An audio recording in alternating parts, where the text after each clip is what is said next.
Selamat datang di presentasi kami, yaitu kelompok sesi 4 yang membahas tentang aspek psikologi dan motivasi dari interaksi dengan objek. Yang kelompok kami terdiri dari Gabriela, Sita Resmi, Dino Cakra, saya sendiri, Tantri Wilasari.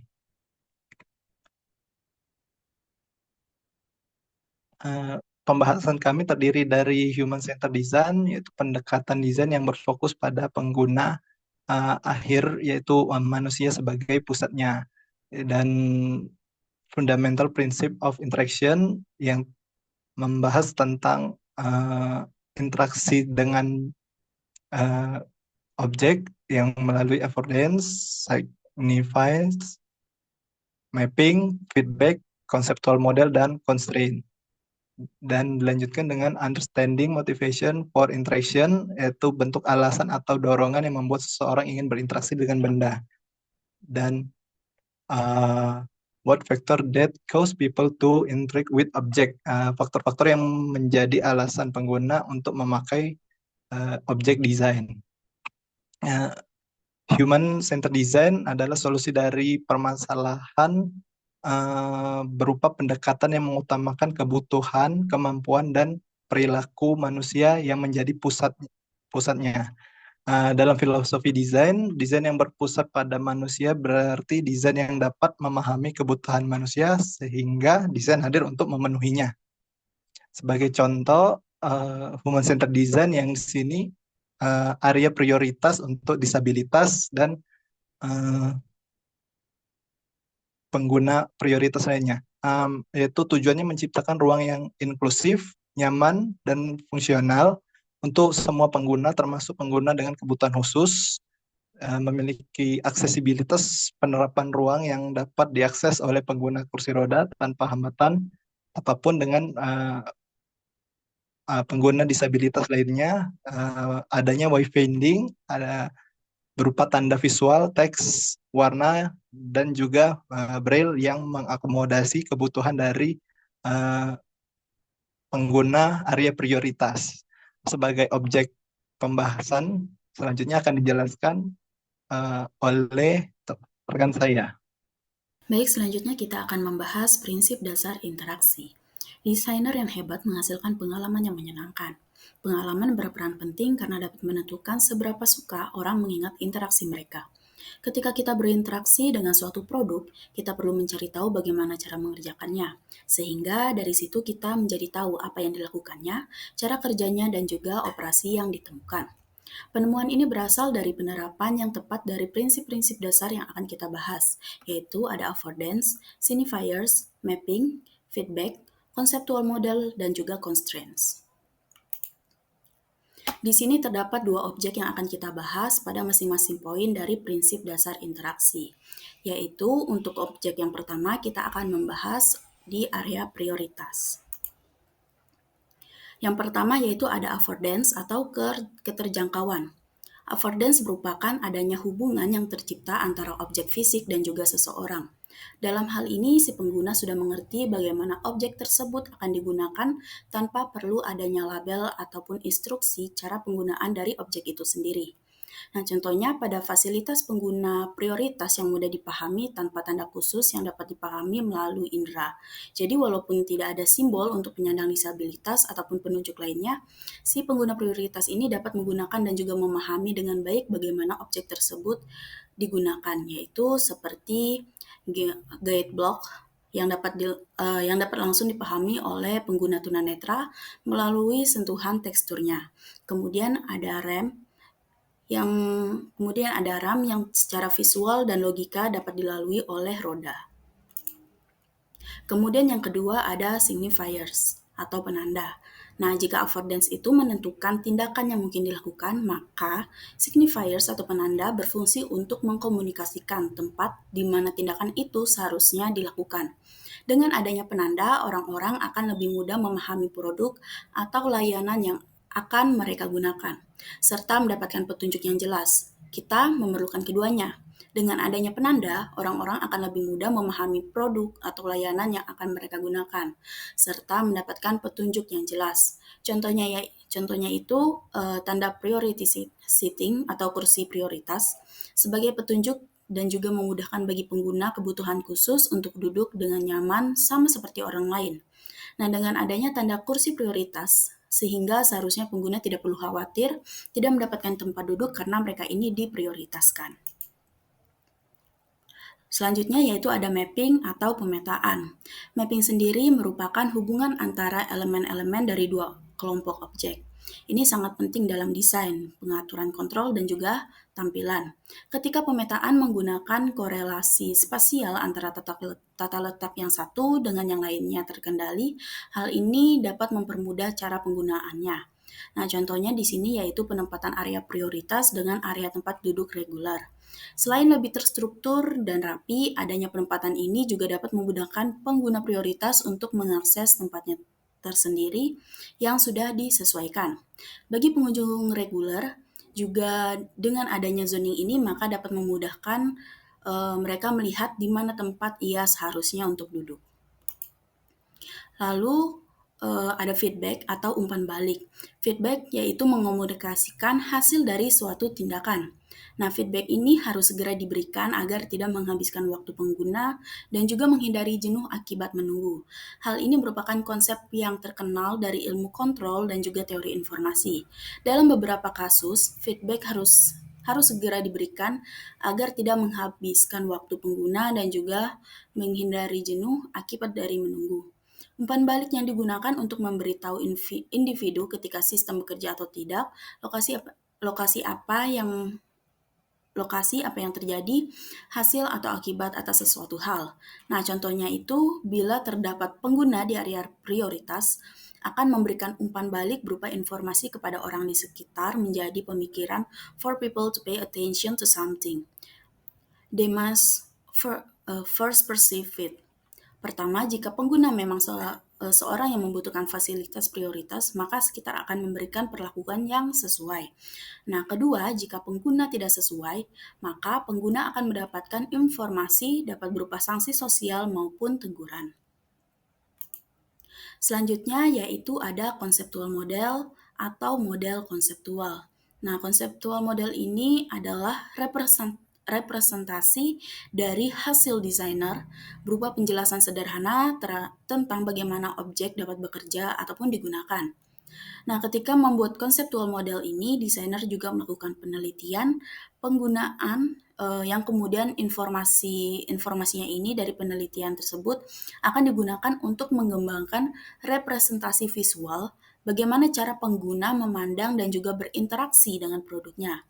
Nah, oleh karena itu, hasil dari objek bisa saja berhasil dan sesuai dengan apa yang diharapkan oleh desainer. Namun, ada pula yang tidak berhasil dan salah dalam persepsi pengguna objeknya. Contohnya, seperti desain penggunaan warna pada area prioritas yang mencolok dan berbeda warna pada area lainnya. Nah, bentuk pendekatannya ini bagaimana area atau fasilitas tersebut diperuntukkan bagi pengguna prioritas. Namun, terkadang adanya ketidaksesuaian fungsi kursi prioritas yang seharusnya ditujukan untuk pengguna kebutuhan khusus, namun digunakan juga oleh pengguna lainnya yang bukan termasuk kategori prioritas. Lalu ada constraints atau kendala.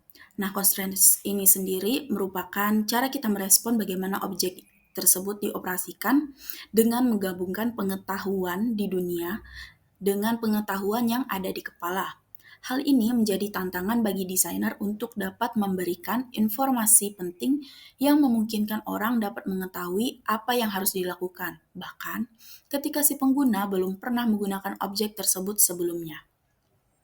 Di sini terdapat 4 jenis constraints, yaitu ada physical, ada cultural, ada semantik, dan juga ada logical. Nah, yang pertama yaitu ada physical. Physical merupakan keterbatasan yang disebabkan oleh kendala fisik dan juga dibuat lebih efektif serta berguna jika mudah dilihat dan juga ditafsirkan. Contohnya sendiri yaitu area disabilitas yang memiliki batasan dengan penggunaan warna yang berbeda dari area lainnya.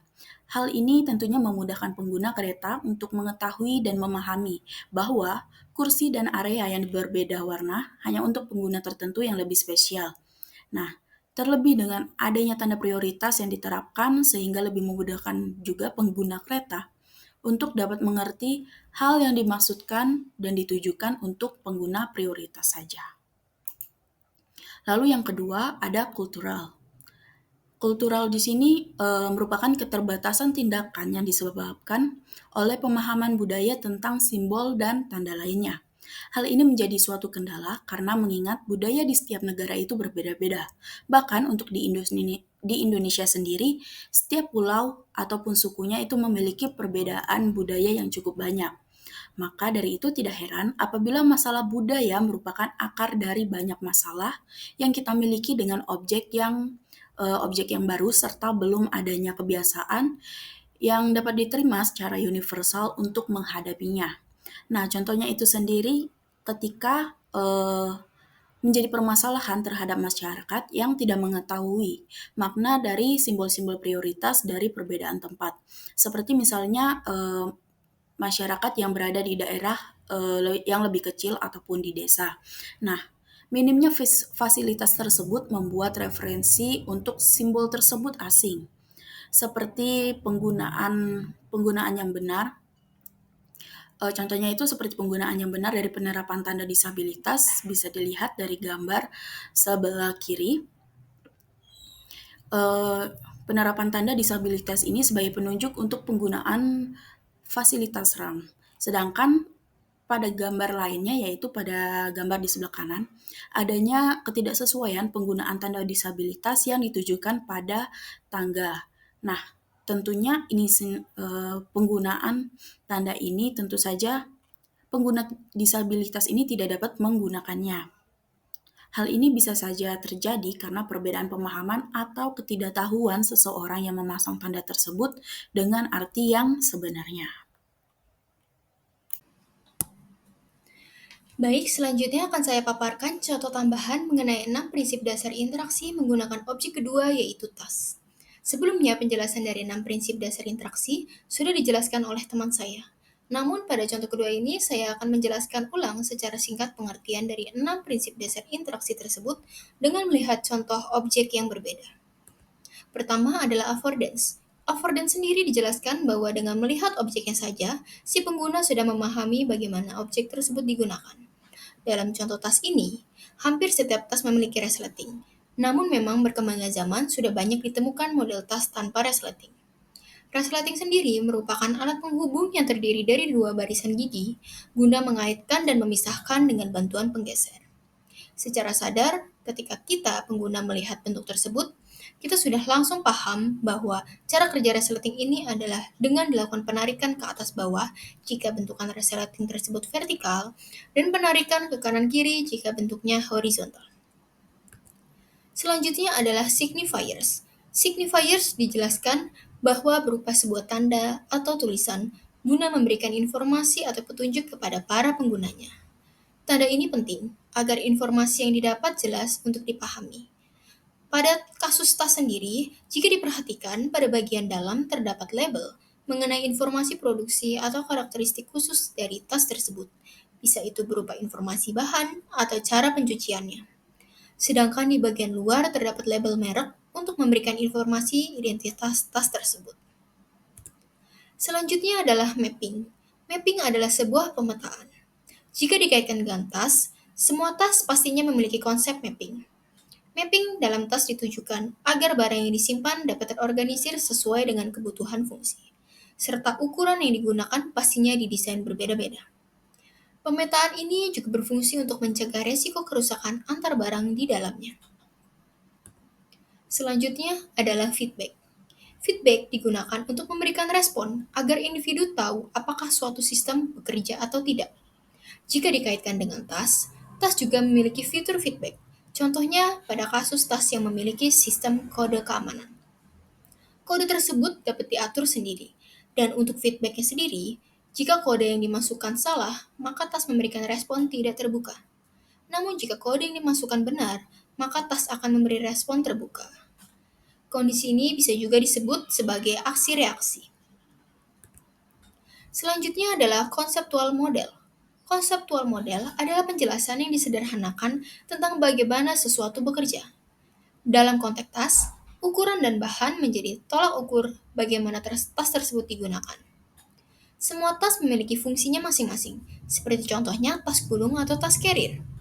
Tas ini didesain berukuran besar dengan bahan yang sangat kuat karena fungsinya untuk membawa banyak perlengkapan berat saat mendaki gunung. Sehingga fitur yang ditawarkan memiliki ruang penyimpanan yang besar, banyak kantong, dan memiliki pengikat serta pengencang yang kuat. Contoh lain adalah tas yang terbuat dari crochet, di mana crochet merupakan sebuah kerajinan tangan. Dan kita pun tahu, jika kita melihat tas tersebut, kita akan berpikir bahwa tas ini hanya sebuah gaya, namun tidak kuat untuk menampung banyak beban karena bahannya yang lembut. Contoh yang ketiga adalah tas gendong sekolah. Tas ini memang digunakan untuk membawa beban seperti buku, namun bahan yang digunakan tidak benar-benar sekuat tas gunung. Selanjutnya adalah kontren semantik. Kontren semantik yaitu studi mengenai makna dan batasan dari kontren ini, bergantung pada pengetahuan individu. Dalam konteks tas, pengetahuan di sini berhubungan dengan fungsi suatu fitur yang ada di tas tersebut. Salah satunya adalah lace tab backpacker. Sering kita temui bentuk tersebut pada tas, namun dikarenakan kurangnya informasi serta desain yang dihasilkan cukup sederhana, membuat para pengguna tidak berpikir bahwa fitur tersebut dapat digunakan untuk menggantungkan sepatu bertali. Bahkan banyak pula pengguna berpikir bahwa fitur tersebut hanya sebatas aksesoris atau merupakan sebuah lambang merek. Selanjutnya adalah constraints logical. Constraints logical berfungsi untuk mengarahkan solusi, namun tetap sesuai dengan aturan yang sudah ditetapkan. Dalam konteks tas, kita mengetahui bahwa bentukan tas, khususnya tas gendong, sudah sewajarnya digunakan di bagian area punggung. Namun, bagaimana jika pengguna ingin tetap menggunakan HP mereka, walaupun kondisi daya baterai mereka sudah mulai menurun? Dan bagaimana mereka mendengarkan musik, serta bagaimana mereka merasa aman jika tas mereka ditaruh di bagian belakang? Oke, jawabannya kita harus memecahkan solusi dengan mengembangkan desain baru. Contohnya seperti di PPT, yaitu desain tas gendong yang dilengkapi dengan fitur lubang charger, lubang headset. Dalam konteks ini, headset yang digunakan adalah headset berkabel, serta dilengkapi dengan keamanan dengan memberikan fitur kode keamanan. Dan juga diperhatikan bahwa jarak yang digunakan juga dianggap efisien karena berdekatan. Selanjutnya adalah poin ketiga, motivasi berinteraksi. Apa itu motivasi? Motivasi merupakan mengapa menjadi alasan atau dorongan yang membuat seseorang untuk melakukan suatu hal, tindakan. Bisa itu berinteraksi ataupun berkomunikasi dengan orang lain. Pada PPT saya sudah memberikan satu contoh beserta penjelasannya, di mana ketika kita merasa lapar, rasa lapar tersebut merupakan motif perilaku. Saat lapar, kita akan berdiri ke dapur. Ini merupakan suatu pengaktifan badan. Setelah kita sampai di dapur, otomatis kita akan membuat makanan. Ini merupakan suatu pengarahan. Dan ketika makanan sudah kita santap, kita akan merasa kenyang. Ini merupakan pencapaian tujuan. Untuk motivasi berinteraksi sendiri memiliki sumber. Sumbernya itu terdiri dari dua, yaitu biologis dan psikologis. Untuk sumber motivasi biologis, kebutuhan biologis adalah kebutuhan dasar yang sifatnya bawaan sejak lahir. Ini berupa kita saat kita bernafas, menghirup udara, lalu juga membutuhkan air dan juga membutuhkan makanan. Selanjutnya, untuk motivasi psikologis sendiri juga dapat bersifat internal ataupun eksternal. Untuk sumber motivasi biologis terdiri dari 3 faktor. Yang pertama ada naluri, lalu kedua ada prinsip homeostasis, dan yang ketiga adalah motif stimulus. Untuk naluri sendiri, naluri adalah bawaan yang bersifat otomatis dan tidak perlu pemikiran yang sadar. Yang kedua, prinsip homeostasis, itu merupakan kecenderungan tubuh untuk mempertahankan kondisi internal yang stabil. Dan yang ketiga adalah motif stimulus, yang merupakan dorongan atau rangsangan eksternal yang mendorong individu untuk bertindak atau berperilaku tertentu. Selanjutnya adalah sumber psikologis. Sumber psikologis terdiri dari dua, yaitu internal dan eksternal. Untuk internal, itu merupakan dorongan yang berasal dari dalam individu. Motivasi ini didorong oleh faktor kepuasan pribadi, pencapaian tujuan pribadi, ataupun keinginan untuk berkembang. Sedangkan untuk eksternal, dorongan yang berasal dari faktor di luar diri individu, seperti imbalan, penghargaan, atau pengakuan dari orang lain. Selanjutnya adalah contoh motivasi biologis. Yang pertama dari naluri. Dari naluri sendiri ada dua contoh. Yang pertama adalah lari dari bahaya. Ini merupakan sebuah respon kita terhadap suatu keadaan tanpa berpikir panjang untuk menyelamatkan diri. Dan yang kedua adalah seorang ibu yang memiliki naluri untuk menjaga keselamatan anaknya karena dipengaruhi faktor untuk melindungi orang yang disayanginya dan dianggap lemah. Yang kedua adalah prinsip homeostasis. Contoh yang pertama, ketika tubuh kita terlalu panas, contohnya saat kita berolahraga, tubuh akan berkeringat. Hal ini dilakukan untuk mengembalikan suhu tubuh kita ke tingkat yang lebih normal. Sebaliknya, jika tubuh kita terlalu dingin, tubuh akan menggigil, dan ini merupakan hasil reaksi untuk menghasilkan panas agar suhu tubuh stabil. Contoh yang kedua adalah ketika kita kekurangan air, di mana mekanisme homeostasis akan merangsang rasa haus dan mendorong kita untuk minum air. Begitu cairan tubuh kembali, maka rasa haus akan hilang. Dan yang ketiga adalah contoh motif stimulus. Contoh yang pertama adalah ketika tubuh merasa lapar, maka kita akan terdorong untuk mencari makan. Dan contoh yang kedua, ketika seseorang merasa sakit akibat cedera, maka akan mendorong untuk menghindar atau mengatasi sumber sakit seperti menarik tangan dari benda panas. Oke, selanjutnya untuk contoh dari sumber motivasi psikologis. Ada internal dan eksternal. Untuk internal sendiri, yang pertama itu adalah kepuasan diri, di mana seseorang mungkin belajar atau bekerja keras pada suatu proyek karena merasa senang dan puas dengan proses tersebut, bukan karena ada imbalan eksternal. Contohnya, seperti seorang penulis, seorang penulis novel, karena mereka menikmati proses penulisan dan ekspresi kreatifnya. Yang kedua, pencapaian dan pengembangan diri. Seseorang mungkin berusaha mencapai tujuan tertentu, seperti menyelesaikan maraton. Bukan karena ada embel-embelan hadiah, tetapi mungkin juga karena mereka ingin menguji batasan diri mereka dan merasa bangga dengan pencapaian itu. Dan yang ketiga, contoh internal ketiga, yaitu minat dan hobi. Contohnya, seorang individu yang berlatih bermain gitar atau menggambar. Mungkin saja dia melakukan karena memang mereka menikmati aktivitas itu. Mereka merasa senang dan puas saat melakukannya tanpa ada dorongan dari eksternal.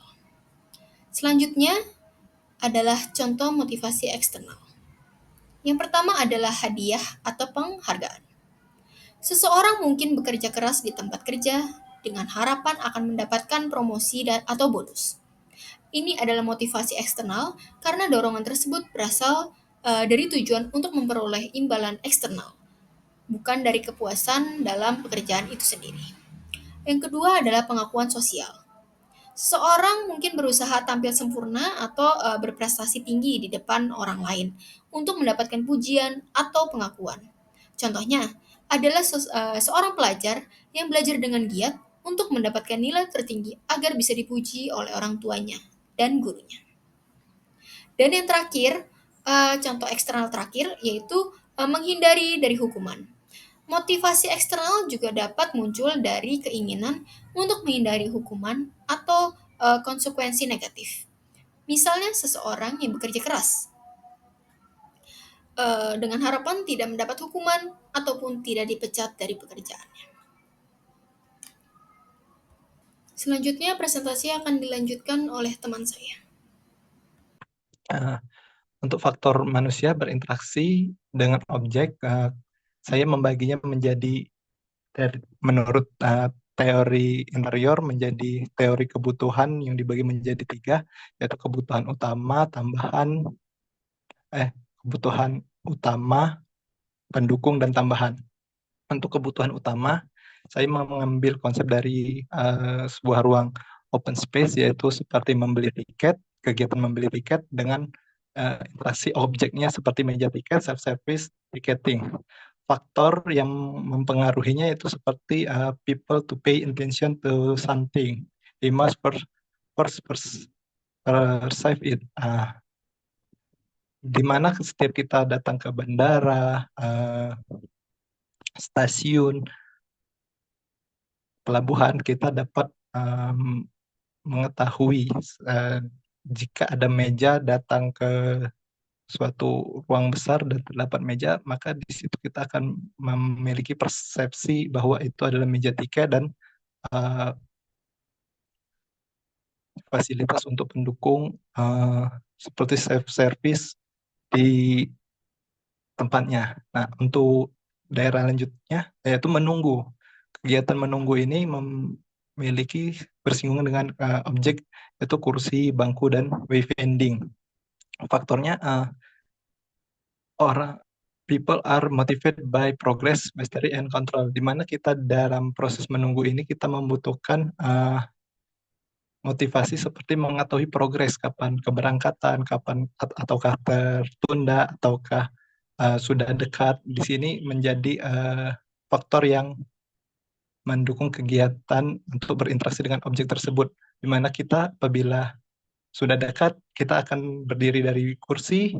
Apabila masih jauh, kita akan tetap duduk di bangku. Nah, untuk kesetaraan. Kesetaraan ini berupa objek, fasilitas, prioritas, dan disabilitas. Faktornya people cause that tell them what to do with the object. Jadi orang-orang tahu apa yang mereka lakukan dengan objek yang mereka lihat. Seperti dalam area disabilitas, orang-orang akan tahu bahwa itu area khusus untuk orang yang disabilitas dan bukan orang yang normal untuk penggunaannya. Dan mereka akan melakukan perlakuan berupa perilaku di objek tersebut.